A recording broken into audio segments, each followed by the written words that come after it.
Hello et bienvenue dans une nouvelle vidéo. Aujourd'hui, on se retrouve pour une revue des avis YouTube. C'est un nouveau concept de vidéo que j'ai fait quelques fois déjà sur ma chaîne.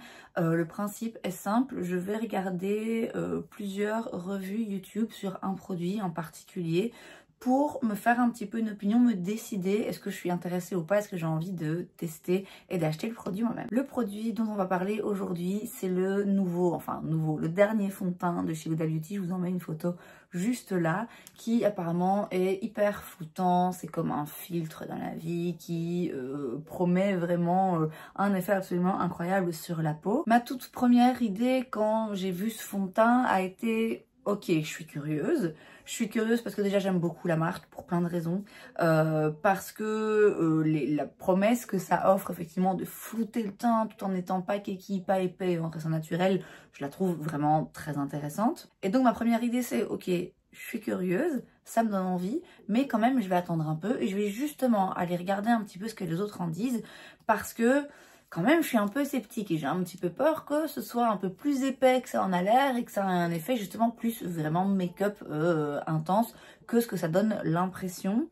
J'avais chez Huda Beauty un fond de teint dont je me débarrassais parce qu'il était très vieux, le faux filter, le premier qui était sorti, qui était très mat, très épais, très couvrant, très intense, que j'adorais à l'époque, qu'aujourd'hui, voilà, c'est plus le genre de fond de teint qui me convient, c'est plus le genre de fond de teint que j'ai envie de porter et dans lequel je me sens bien. Et c'est vrai que du coup, je m'étais dit, je vais attendre quand même un petit peu de voir ce que d'autres en pensent. C'est donc ce que j'ai fait. J'ai été regarder des revues. Je vais vous dire un petit peu ce que j'en ressors. Et puis finalement, quelle est mon opinion? Est-ce que oui ou non, j'ai envie de le tester? Donc j'ai été regarder 5 vidéos de 5 youtubeuses beauté. Et je vais vous résumer un petit peu leurs avis.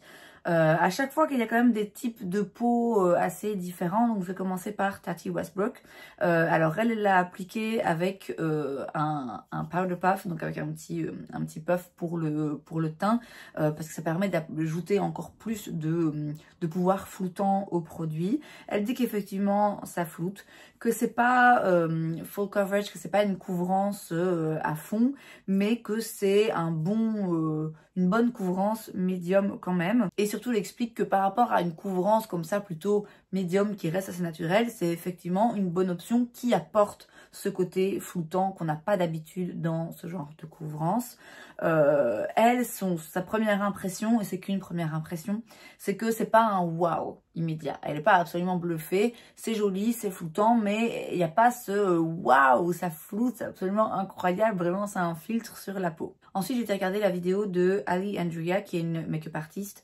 Elle explique qu'elle voit également l'effet floutant. Elle utilise, elle, avec le pinceau de chez Huda, qui je pense est vendu avec, peut être acheté et peut être utilisé avec. D'après elle, ça a un fini plutôt mat, mais elle dit que c'est good way mat. C'est un mat, mais de la bonne façon. Donc je pense que ce qu'elle veut dire, c'est que c'est pas un fini mat trop keki, trop couvrant, trop plat.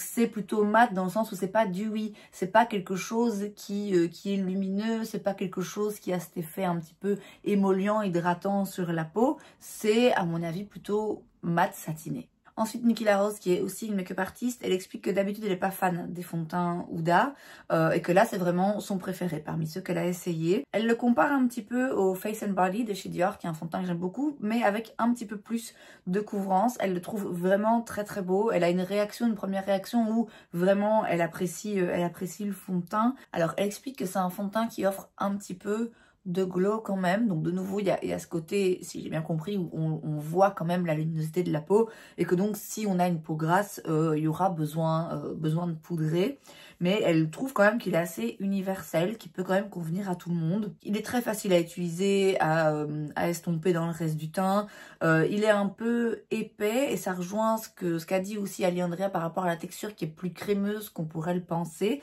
et pour autant il est hydratant, donc il a une tenue quand on le sort qui paraît, oui, épais, c'est pas un fond de teint hyper fluide qui coule, mais il a quand même ce côté hydratant et pas justement trop épais sur la peau. Elle parle aussi vite fait du packaging. Apparemment, il y a des personnes qui trouvaient que le packaging faisait un petit peu cheap. Elle explique que pour elle, ça l'arrange, elle est make-up artiste, donc elle aime autant un truc plus léger, facile à emporter pour voyager, etc., qui est pas en verre, qui risque pas de se casser. Et elle dit, et je suis assez d'accord, que la formule est toujours plus importante que le packaging. Avoir un joli packaging, bon, ça peut être sympa, surtout quand on met le prix. Mais après, bon, ce qui compte, c'est le produit. Et en l'occurrence, les fonds de teint chez Huda, enfin les produits chez Huda et ce fond de teint en particulier, n'est pas exagérément cher. C'est pas un produit qui se veut haut de gamme luxe.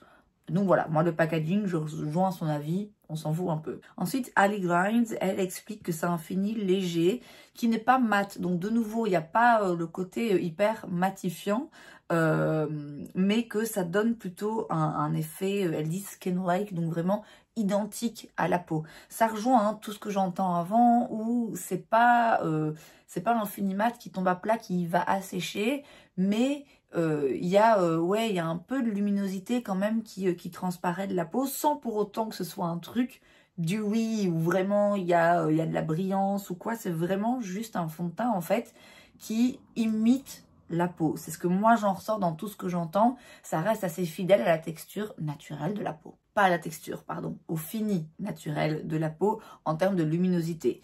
Elle parle pas forcément de l'effet floutant, mais elle dit juste que, voilà, il est très joli. Morgan Turner, ensuite, elle parle, elle, du pouvoir floutant du produit et elle explique bien que ça lisse, mais que les pores ne disparaissent pas.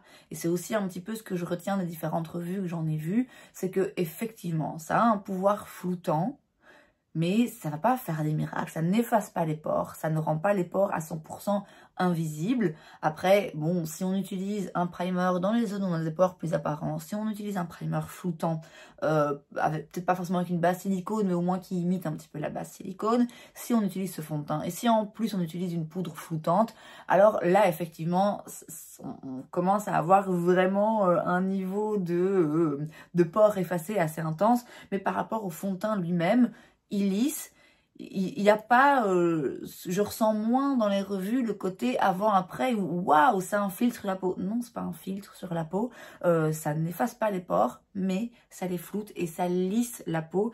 Et elle explique que c'est vraiment, oui, que c'est lissé, que ça fait pas de traces non plus, que c'est vraiment un fond de teint qui se fond bien dans le teint, dans la peau et qui a du coup un très beau rendu. Elle dit aussi que c'est une couvrance médium qui peut se construire mais qu'on n'arrive jamais à une couvrance totale, que ça donne un effet bonne mine, en bonne santé, qu'elle a l'impression que sa peau est en bonne santé et est juste jolie, que son teint est mis en valeur. Et elle explique aussi que c'est un fond de teint qui est quand même hydratant, qui n'assèche pas, elle a la peau plutôt sèche. Donc au vu de ces différents avis qui viennent de personnes qui ont des peaux différentes, il y en a qui ont des peaux plus matures, d'autres des peaux plus jeunes, il y en a qui ont des peaux plus sèches, d'autres des peaux plus grasses. Ce que je retiens, c'est que ça m'a l'air d'être quand même assez universel. Ça m'a l'air d'être le genre de fond de teint qui va pile taper au milieu, qui va pas être asséchant pour ceux qui ont la peau sèche, qui va pas être hyper gras, hydratant, émollient pour ceux qui ont la peau grasse, mais qui va juste être joli en fait. Alors si vous avez la peau hyper sèche, quoi qu'il arrive, de toute façon vous allez utiliser une crème hydratante ou un primer hydratant. Si vous avez la peau grasse, quoi qu'il arrive, vous allez poudrer votre fond de teint de toute façon. Et le fond de teint, lui, ne va pas impacter énormément ça.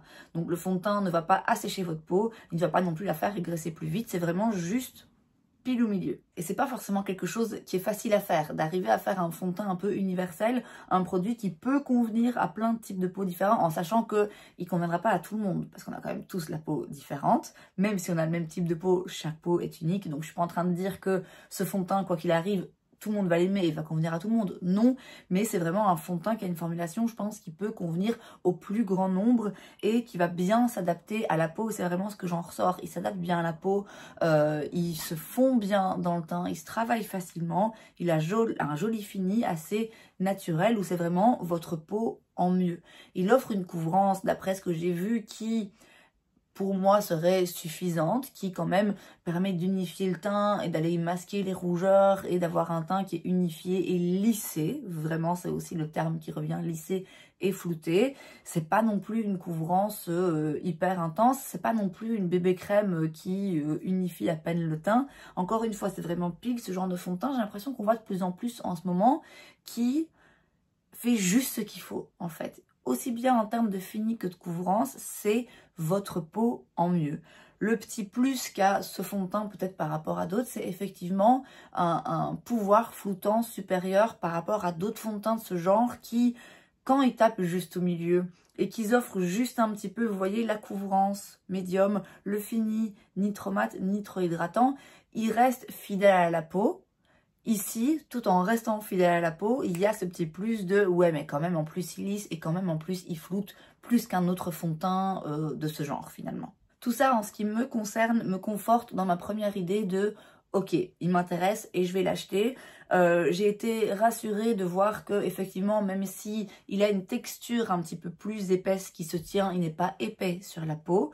J'ai été rassurée de voir que c'était pas un truc non plus trop couvrant, mais que ça l'était assez. Et je pense que c'est vraiment le genre de fond de teint qui va me convenir.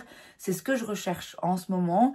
Et le côté ça floute un petit peu plus que d'autres fonds de teint me parle aussi, même si ce que j'ai remarqué aussi dans ces vidéos et qui conforte aussi ma première opinion, c'est que, ok, c'est floutant, c'est pas non plus un truc waouh absolument miracle. C'est pas que je vais le mettre sur mon visage et tout à coup j'ai plus de pores et j'ai plus la moindre ridule et tout mon teint est lissé. Non, ça n'existe pas. Mais je pense que l'effet va quand même être suffisant pour que je remarque la différence et que ça me plaise et que du coup ça vaille la peine pour moi de l'acheter. Et c'est donc tout pour cette vidéo. J'espère que ça vous a plu. Si c'est le cas, n'hésitez pas à laisser un like. Vous pouvez aussi vous abonner à ma chaîne parce que c'est gratuit, donc pourquoi pas. Et moi je vous vois la prochaine fois.